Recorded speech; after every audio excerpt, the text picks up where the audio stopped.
अस्सलाम वालेकुम दोस्तों। उम्मीद करता हूँ आप सब खैरियत से होंगे। आज इस वीडियो में हम जिस टूल को डिस्कस करेंगे उसका नाम है इंजनस प्रॉक्सी मैनेजर। तो अगर आपने मेरी पिछली वीडियोस देखी हैं तो आपको खूब अंदाज़ा होगा कि इंजनस प्रॉक्सी मैनेजर को हम कैसे इंस्टॉल करते हैं और इसके साथ ऐसा सर्टिफिकेट कैसे इशू कर सकते हैं।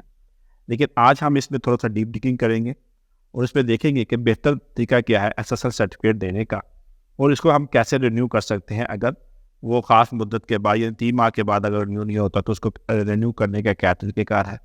इसके अलावा हम ये भी देखेंगे कि अगर किसी ख़ास एप्लीकेशन को हमने SS लिस्ट देनी है तो उसके क्या तरीक़ेकार है, ताकि सिर्फ हमारे ऑथोराइज़ यूज़र ही उस एप्लीकेशन को इस्तेमाल कर सकें। तो उसको भी हम देखेंगे। इसके अलावा आप ये भी इसमें कर सकते हैं कि अगर आप इस एडमिन पैनल को इंजनस के किसी और को भी इसकी एक्सेस देना चाहते हैं कि वो आपके बिहाफ पे ये चीज़ें मैनेज करे, तो वो भी पॉसिबल है। तो इसके अलावा हम ये भी देखेंगे कि रीडायरेक्ट का अगर आपने करना हो तो उसमें आप कस्टम पेज कैसे बना सकते हैं। तरीका तो नहीं बताऊंगा, जस्ट आप बता दूंगा कि कैसे कहाँ से ये हो सकता है। बाकी इसके लिए आपको HTML और CSS का आना लाजमी है। तो अब हम बात करते हैं इंजनस प्रॉक्सी मैनेजर की इंस्टॉलेशन की। तो ये सर्वर मैंने AWS से लिया है जो 2 CPU कोर और 4 GB रैम है। तो सबसे पहले हम इस पर डॉकर और डॉकर कंपोज को इंस्टॉल करेंगे। तो इसमें ये स्क्रिप्ट है, इसको मैं यहाँ पेस्ट कर देता हूँ। इसका लिंक आपको मेरे ब्लॉग पोस्ट पे मिल जाएगा, पूरा कोड आपको ब्लॉग पोस्ट पे मिल जाएगा। वहाँ से आप कॉपी करके यहाँ आप पेस्ट कर दीजिएगा और इंटर का बटन दबा दें। अच्छा, ये कोड करेगा क्या? ये आपके तमाम पैकेजेस को अपडेट करेगा। इसके अलावा ये आपके जो डॉकर है उसको इंस्टॉल करेगा और डॉकर कंपोज को इंस्टॉल करेगा। तो इसमें कुछ देर लगेगी, तो मैं वीडियो को थोड़ा सा पॉज कर देता हूँ और दोबारा आपके पास हाजिर होता हूँ। ये हमारा डॉकर और डॉकर कंपोज इंस्टॉल हो चुका है। तो कंट्रोल S से हम स्क्रीन को साफ करेंगे और अब डॉकर को चेक करेंगे कि डॉकर इंस्टॉल प्रॉपर्ली हुआ है कि नहीं। इसके कमांड इसमें उसका वर्जन चेक करते हैं, डॉकर -v।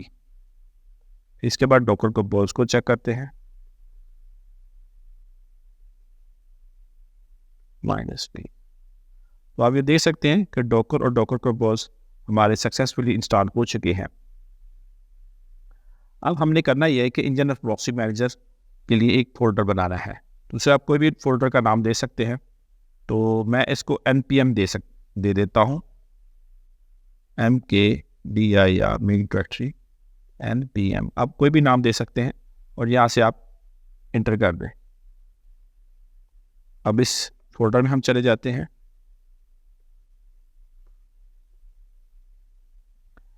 और अब हमने यहाँ डॉकर कंपोज की फाइल बनानी है, नैनो डॉकर कंपोज YML और इंटर का बटन दबाएंगे। अब हमने इसका कोड यहाँ लिखना है। यह हम अपना कोड पेस्ट करेंगे। अच्छा, इसमें एक चीज़ मैं आपको बताता चलूँ कि इसमें जो ये पोर्ट्स का सेक्शन है, इसमें ये पोर्ट 80 और ये 443 ये यूज़ होती है तो आपके SSL सर्टिफिकेट के लिए। लेट्स एन्क्रिप्ट के जो सर्टिफिकेट है वो उसके लिए पोर्ट 80 और 443 ज़रूरी होती है। वैसे तो आप इसको चेंज कर सकते हैं, लेकिन बेहतर यही कि आप इसे डिफ़ॉल्ट ही रहने दें ताकि आपको कोई मसला ना हो। अदरवाइज़ आपको गूगल करना पड़ेगा और फिर इसका कोई हल ढूंढना पड़ेगा। तीसरी इसकी पोर्ट जो है 81 है, ये वेब UI के लिए इस्तेमाल की जाती है। जब हम इंजनस प्रॉक्सी मैनेजर को एक्सेस करेंगे अपने क्रोम ब्राउज़र में तो उसमें हमें 81 पोर्ट के साथ उसको एक्सेस कर सकते हैं। तो ये जो दूसरी पोर्ट्स है, पोर्ट 80, 81 और 44, ये है कंटेनर की पोर्ट्स। तो इनको हमने नहीं छेड़ना क्योंकि ये खुद ही कंटेनर को मैनेज करता है। अगर इसको हमने कुछ छेड़ दिया तो फिर ये आपकी डिप्लॉयमेंट नहीं हो पाएगी। तो अब हम इसे कंट्रोल X करते हैं, Y और इंटर का बटन प्रेस कर देंगे। अब हमने एक वहाँ लिखनी डॉकर -कंपोज अब -d। तो ये डॉकर इंस्टॉल का जो वर्जन है ये इंस्टॉल होना शुरू हो जाएगा। तो इसको कुछ देर लगती है, तो मैं वीडियो को थोड़ा सा फॉरवर्ड कर देता हूँ ताकि ये प्रोसेस जल्दी ख़त्म हो जाए। तो ये हमारा Docker engine proxy manager install हो चुका है। तो यहाँ से कंट्रोल एल को साथ स्क्रीन को क्लियर करता हूँ और इसे क्रॉस चेक करने के लिए कि डॉकर हमारा चल रहा है कि नहीं, तो इस पर हम कमांड इस्तेमाल करेंगे डॉकर PS कीट। अच्छा, ये हमें बताएगी कि ये डॉकर का चल रहा है कि नहीं चल रहा। अब ये देखिए 20 सेकंड से अप है, तो इसका मतलब ये है कि ये सक्सेसफुली इंस्टॉल हो चुका है और प्रॉपर काम भी कर रहा है। अब हम इसको असेस करने के लिए अपने ब्राउज़र पर चलते हैं। अच्छा, ये हमारा सर्वर की IP है और उसके साथ पोर्ट 81 है। तो यहाँ से हम इसको कॉपी करते हैं और यहाँ हम पेस्ट कर देंगे। तो ये इंजन प्रॉक्सी मैनेजर का फ्रंट पेज आ गया।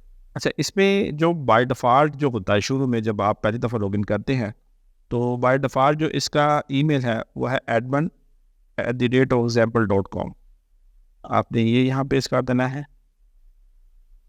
पासवर्ड इसका है चेंज मी, ये स्मॉल लेटर में होगा। इसको यहाँ से कॉपी करें और यहाँ पेस्ट कर दें और यहाँ से साइन इन कर दीजिएगा। ये अगर आप प्रोडक्शन में हैं तो इसका आप ईमेल वगैरह और पासवर्ड वगैरह चेंज कर लीजिएगा।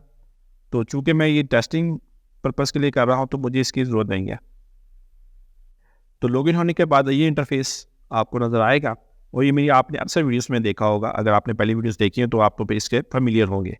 तो इसमें हम करते ये थे कि हम प्रॉक्सी होस्ट में जाते थे, यहाँ से ऐड प्रॉक्सी होस्ट करते थे और यहाँ अपनी डोमेन को पेस्ट करते थे और इसमें स्कीम HTTP इसमें इस दफ़ा रखेंगे। दूसरा यहाँ हम सर्वर IP करते थे, लेकिन इस दफ़ा हम सर्वर IP को नहीं करेंगे बल्कि हम कंटेनर की IP को यहाँ से पैच करके यहाँ पेस्ट करेंगे और उस कंटेनर की जो पोर्ट होगी उसको हम यहाँ पेस्ट करते हैं। तो चलिए अब अपने टर्मिनल पर चलते हैं। तो सबसे पहले हम करेंगे डॉकर PS। तो अब ये देख सकते हैं कि ये हमारा कंटेनर है उडो जो पोर्ट 8069 पे चल रहा है और इसकी जो कंटेनर ID है वो ये है। अब इसकी IP कंटेनर की IP लेने के लिए या तो हम इसकी ID को इस्तेमाल कर सकते हैं या हम इसके जो नाम है उसको इस्तेमाल करते हैं। तो देख लेते हैं कैसे करना है। डॉकर इंस्पेक्ट उडो -udo। अब यहाँ से हम एंटर करेंगे तो ये देखिए ये हमें मिल गया है। IP एड्रेस इसकी ये है 172.19.0.3 और इसका जो गेटवे है वो 172.190.1। तो ये गेटवे हमने यहाँ से करना है कॉपी और यहाँ इसको हमने कर देना है पेस्ट। जो पोर्ट थी वो हमारी थी 8069। यहाँ से ब्लॉक कॉमन एक्सपाइट को यहाँ से हम टिक कर देंगे, वेब सॉकेट को कर देंगे। यहाँ से हम SSL सर्टिफिकेट पे जाएंगे, यहाँ क्लिक करेंगे और रिक्वेस्ट न्यू SSL सर्टिफिकेट करेंगे। यहाँ फोर्स SSL की जो ऑप्शन है इसको चेक कर दीजिएगा। तो यहाँ आप अपना वैलिड ईमेल दिखेगा, यहाँ से टर्म एंड कंडीशन को एग्री कीजिएगा और यहाँ से इसको सेव कर दे। ये थोड़ा सा टाइम लेता है इसको SSL सर्टिफिकेट इशू होने में। तो आप देख सकते हैं ये SSL सर्टिफिकेट इशू हो चुका हुआ है। लेट्स एनक्रिप्ट का ये साइन यहाँ आ गया है और ये पब्लिकली एक्सेसिबल भी है। तो यहाँ से हम इस लिंक को क्लिक करते हैं तो आप ये देख सकते हैं कि ये हमारा सर्टिफिकेट इशू हो गया है। इसको मैं दिखा भी देता हूँ आपको। तो ये देखिए ये 3 माह के लिए हुआ है। वैसे तो बाय डिफ़ॉल्ट ये हर 3 माह के बाद खुद ही रिन्यू हो जाता है। अगर फर्ज कहीं रिन्यू नहीं होता तो उस वक्त में आपको SSL सर्टिफिकेट के टैब में आना है। वो आप देखेंगे कि जो भी आपकी डोमेन होगी उसी के नाम पर वो इसका रेफरेंस लिंक होगा। यहाँ से आप 3 डॉट्स पे क्लिक करेंगे, रिन्यू नो पर क्लिक करेंगे तो वो रिन्यू हो जाएगा। इसको आप डाउनलोड भी कर सकते हैं और टेस्ट सर्वर रीचेबिलिटी को भी आप देख सकते हैं। अच्छा, इसके बाद जो ऑप्शन हम देखते हैं वो है एक्सेस लिस्ट। अच्छा, इसका एक फ़ायदा ये भी हो सकता है कि अगर आप ये चाहते हैं कि ये आपका जो सर्वर है ये आपके अलावा ये जिन यूज़र को आपने परमिशन दी उनके अलावा कोई दूसरा यूज़ ना कर सके, तो इस पर आप एक कंडीशन लगा सकते हैं एक्सेस लिस्ट की।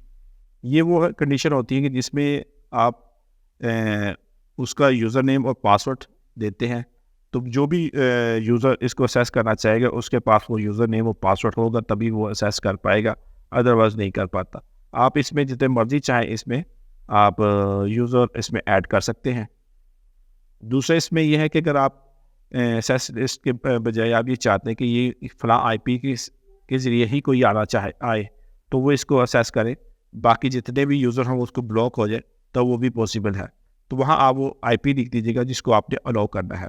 मतलब फ़र्ज़ करें मेरे सिनेरियो में मेरी जो आईपी है उसको मैं चेक करना चाहूँ तो व्हाट इज़ माई आईपी, तो ये देखिए ये मेरी आईपी है। तो यहाँ से अगर मैं इसको कनेक्ट करूँगा तो ये होते, तो यहाँ मैं यहाँ ये पेस्ट कर दूँ, तो ये वो इस आईपी से जब भी लॉगिन करूँगा तो मुझे कोई मसला नहीं होगा, मैं इसको असेस कर पाऊँगा ऊडो को। तो मैं इसको छोड़ देता हूँ, बल्कि मैं आपको दिखाता हूँ ऑथराइजेशन के लिए कैसे करते हैं। तो यहाँ हम लिखेंगे होस्ट और पासवर्ड आप स्ट्रॉन्ग पासवर्ड रखिएगा, मैं तो वैसे 1 2 3 4 5 लिखा है। इसी तरह होस्ट 2 है 1 2 3 4 5, ठीक है। अब डिटेल में आ जाते हैं। अच्छा, इसमें आप उसका कोई भी नाम दे सकते हैं। तो चूँकि मैं ऊडो के लिए मैंने किया तो मैंने ऊडो एक्सेस लिस्ट का नाम दे देता हूँ। यहाँ से पास्ट ऑथ टू होस्ट, कि कोई भी अगर होस्ट इसको पास करेगा, यूज़र नेम और पासवर्ड देगा, तभी वो इस साइट को इस्तेमाल कर सकता है। सेटिस्फाई एनी उस वक्त हम करेंगे कि जब आपकी दूसरी कंडीशन भी आपने यहाँ मेंशन की हो कि जो इस आईपी के ज़रिए आएगा वही इसको असेस कर पाएगा, तो वो भी पॉसिबल है। उस सूरत में आपको सेटिस्फाई एनी करना पड़ेगा। तो मैंने सिर्फ इसमें यूज़र नेम और पासवर्ड वाली शर्त रखी है, तो मेरे ख्याल में ये काफ़ी है। यहाँ से हम इसको सेव करते हैं। तो ये आप देख सकते हैं 2 यूज़र इसमें क्रिएट हो चुके हैं।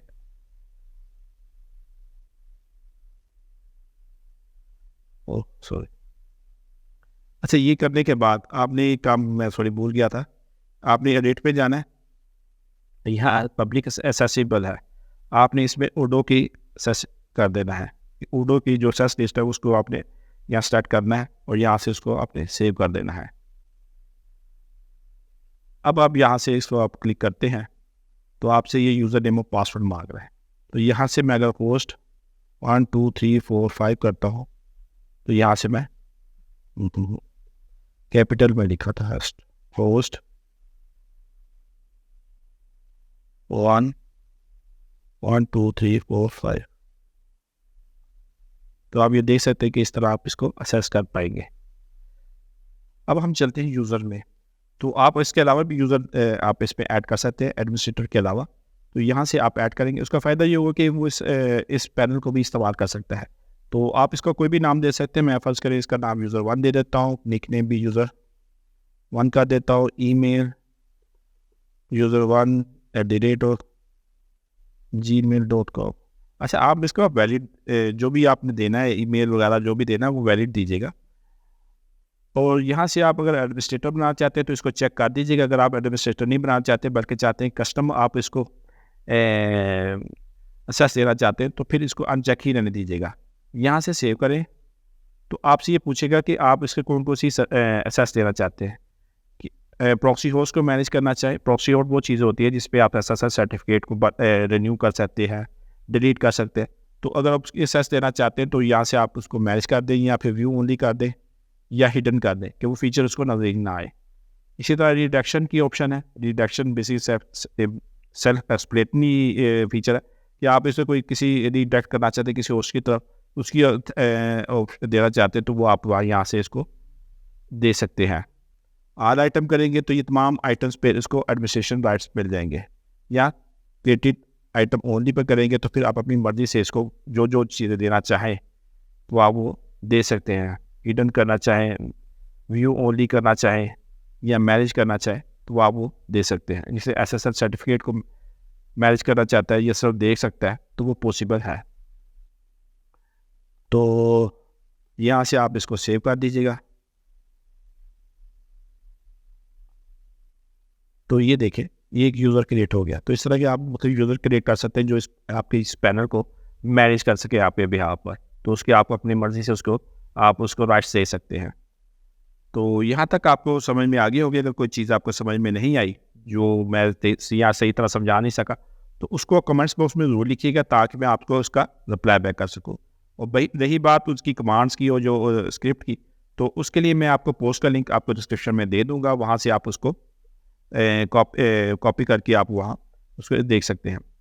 तो अब एक आखिरी ऑप्शन आ गई, वो सेटिंग की ऑप्शन आ गई है। ये सेटिंग की ऑप्शन करती क्या है, अगर फ़र्क है ये आपके सर्वर आईपी है, यहाँ से हम इसको कॉपी करते हैं और एक नए टैब के ऊपर इसको करते हैं, तो ये एक ऑप्शन मिलती है, congratulation you are successfully started the Nginx proxy manager if you are seeing. तो फर्ज करिए आप ये नहीं चाहते या इसको चेंज करना चाहते हैं, तो वो भी पॉसिबल है। आप इसकी सेटिंग में जाएंगे, एडिट करेंगे, तो ये कांग्रेचुलेशन पेज है, ठीक है। या इसमें आप ये भी कर सकते हैं 404 पे कि जब भी कोई ऐसा लिंक प्रेस करता है जो आपके सर्वर से या इंटरनेट प्रॉक्सी मैनेजर की लिस्ट पे नहीं है, तो इसको 404 का एरर दिखा दे, नो रिस्पॉन्स का दिखा दे, या रीडायरेक्ट कर दे किसी खास साइट की तरफ, उसका लिंक दे। कस्टम पेज भी आप बना सकते हैं। तो यहाँ आप अपना जितना भी HTML का कोड है वो यहाँ पेस्ट कर दीजिएगा, HTML और CSS का। तो उस पर ये होगा कि ये कांग्रेचुलेशन पेज की बजाय वो आपका कस्टम मैसेज वहाँ शो हो जाएगा, और यहाँ से इसको सेव कर दीजिएगा।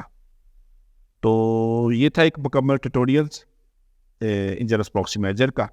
उम्मीद करता हूँ आपको वीडियो अच्छी लगी होगी। अगर अच्छी लगी तो यार इसको आप लाइक का बटन ज़रूर प्रेस कीजिएगा और मेरे चैनल को ज़रूर सब्सक्राइब कीजिएगा, ताकि इस तरह की वीडियोस आपको मिलते रहें, और बेल नोटिफिकेशन को ज़रूर क्लिक कीजिएगा, ताकि इस तरह की जब भी मैं वीडियो बनाऊँ आपको उसका नोटिफिकेशन मिले। तो अगली वीडियो तक के लिए इजाज़त दें। अल्लाह हाफिज़।